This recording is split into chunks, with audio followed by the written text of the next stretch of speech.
Bu Isa, saya mau sedikit mensikapi yang tadi yang memang yang sudah agak ada beredar bahwa untuk menikah itu tidak perlu izin istri pertama.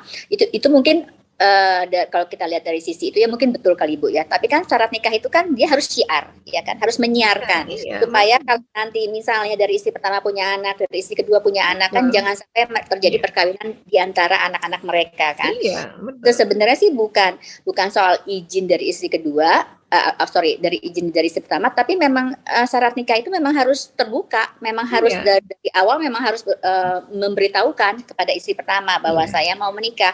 Dan kalau memang dari awal memang tidak ada itu, kalau saya bisa katakan sih memang dari awal memang sudah cacat hubungan tersebut ya Bu ya, karena kan syarat nikah itu kan memang harus syiar, harus disiarkan supaya tidak terjadi fitnah, tidak terjadi apapun yang tidak sesuai syariat kedepannya seperti itu.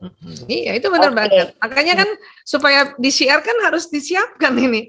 Ya anak, ya jangankan istri ya, istri, anak, keluarganya si suami itu sendiri kan harus dipersiapkan.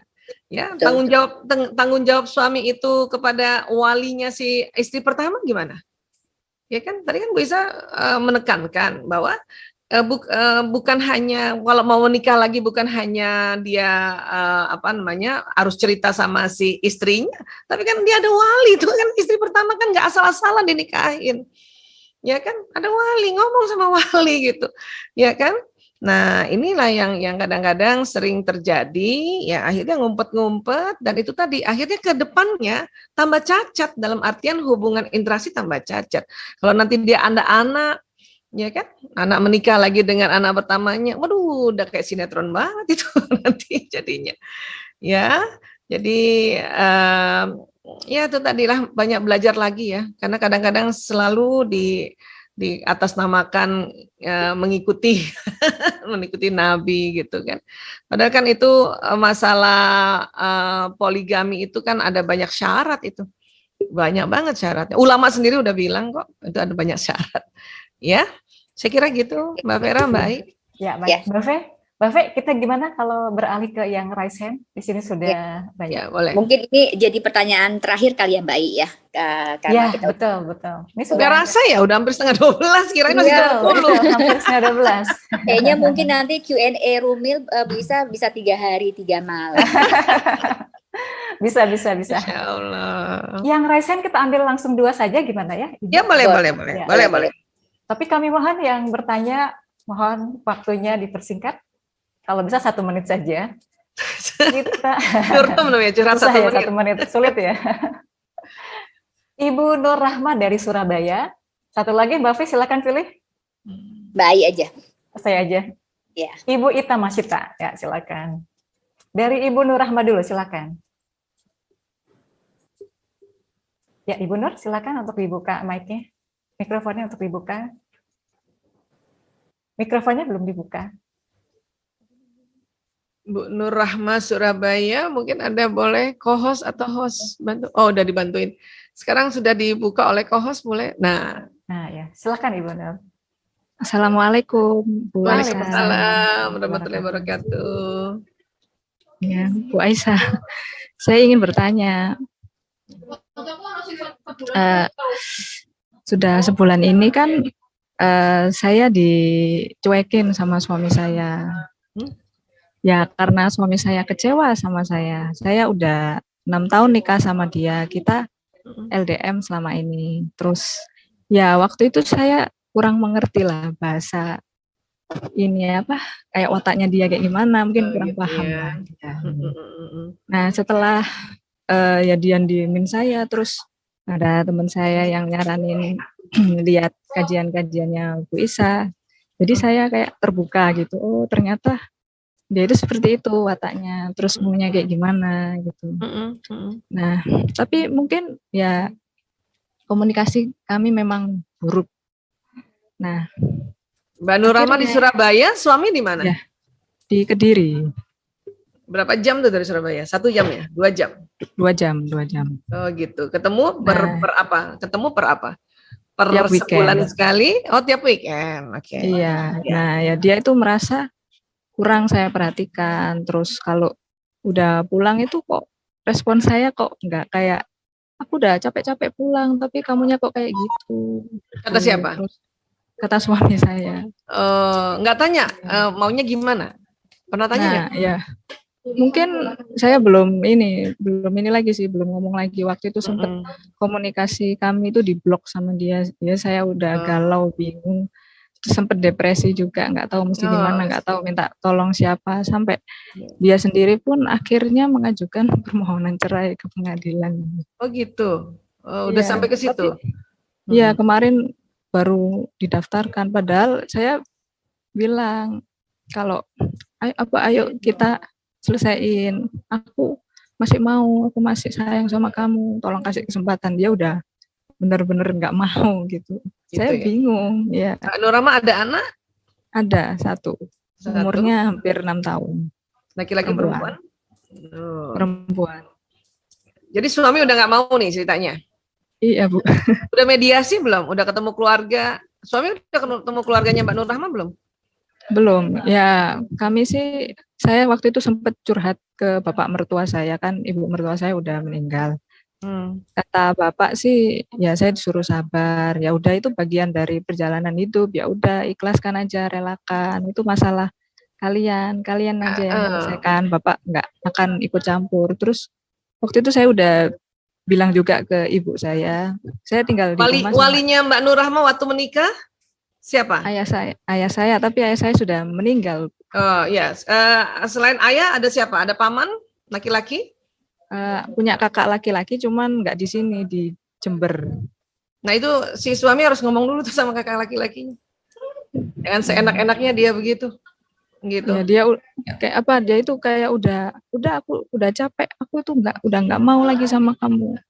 Kamu kayak gitu, aku merasa saya tuh udah mengecewakan dia banget, dia sakit hati sampai dia. Emangnya Mbak Nur Rahma bikin seperti apa? Pernah mukul dia kah? Atau melecehkan? Atau meremehkan? Itu kan yang kita ya mungkin dia merasa saya itu terlalu gampangin gitu ya Bu.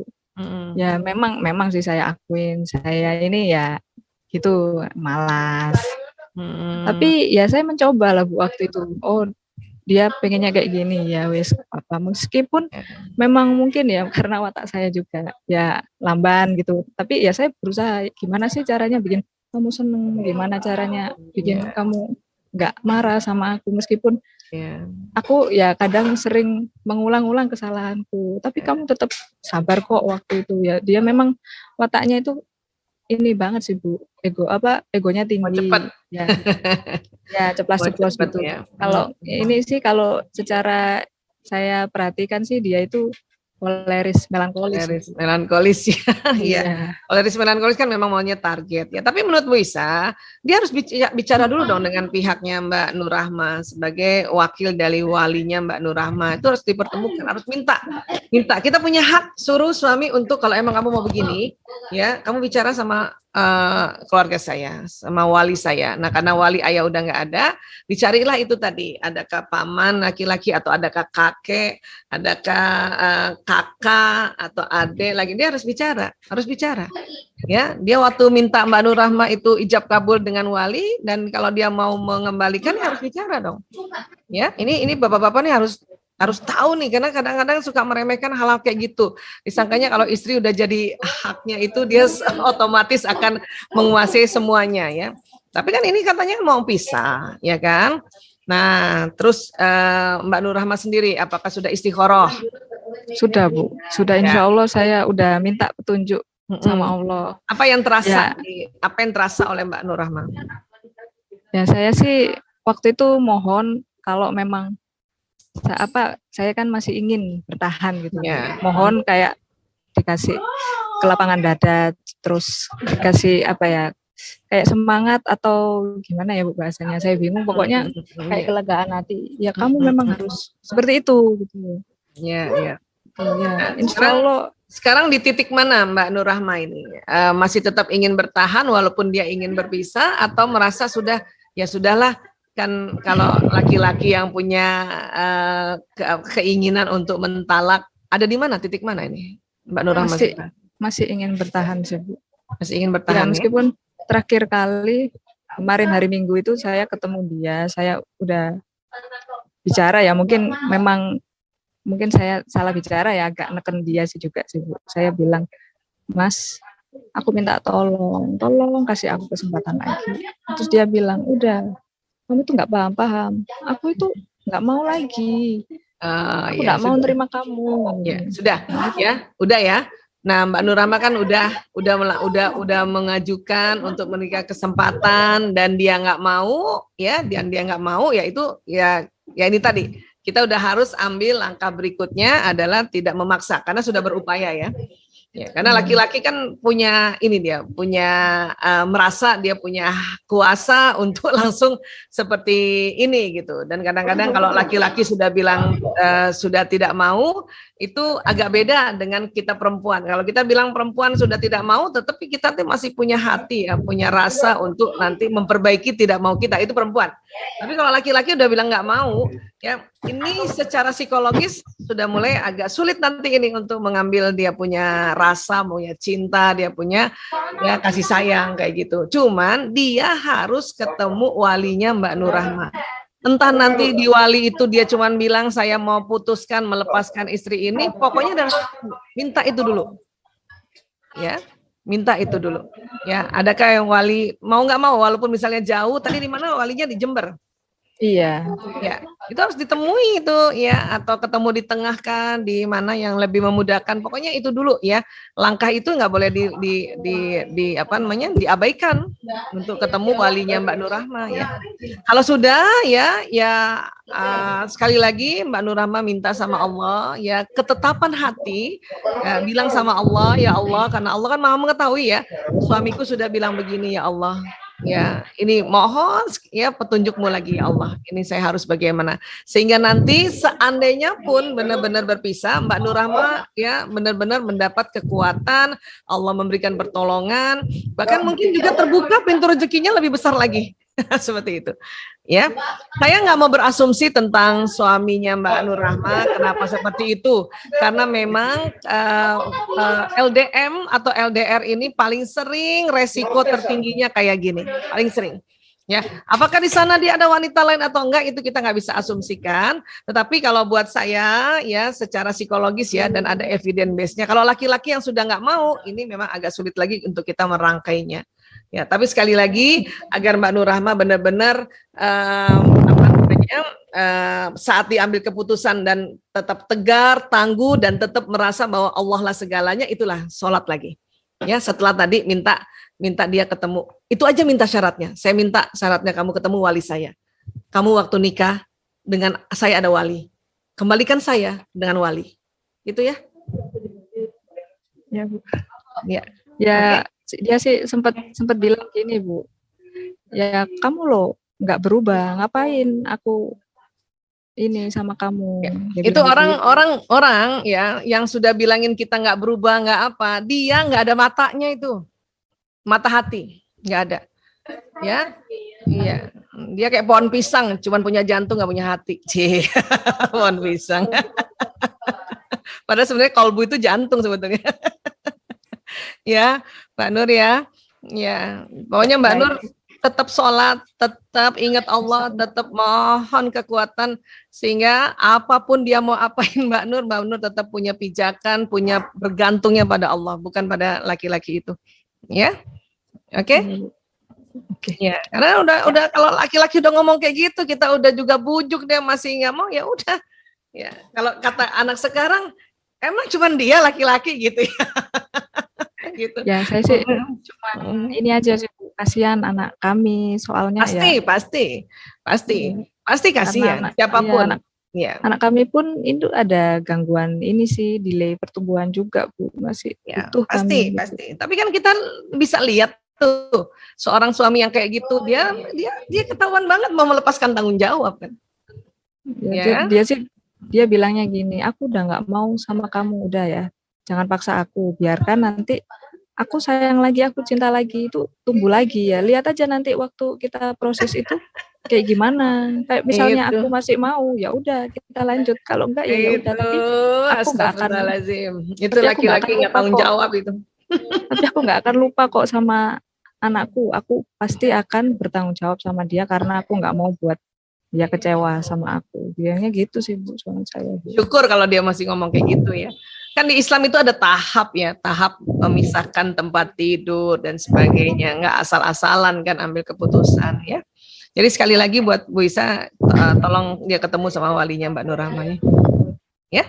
Ya, baik. Makasih, Ya, Bu Nur. baik. Terima kasih ya, Bu. Tuh, banyak banget yang support Mbak Nur tuh di kolom chat tuh. Terima kasih. Masya Allah. Tetap sabar, kuat, tangguh ya, selalu dekat Masya dengan Allah. Insya Allah kami mendoakan yang Iya. terbaik. Amin. Amin. Ya, kami Masih. beralih. Ya, terima kasih. Kami beralih kepada Ibu Ita.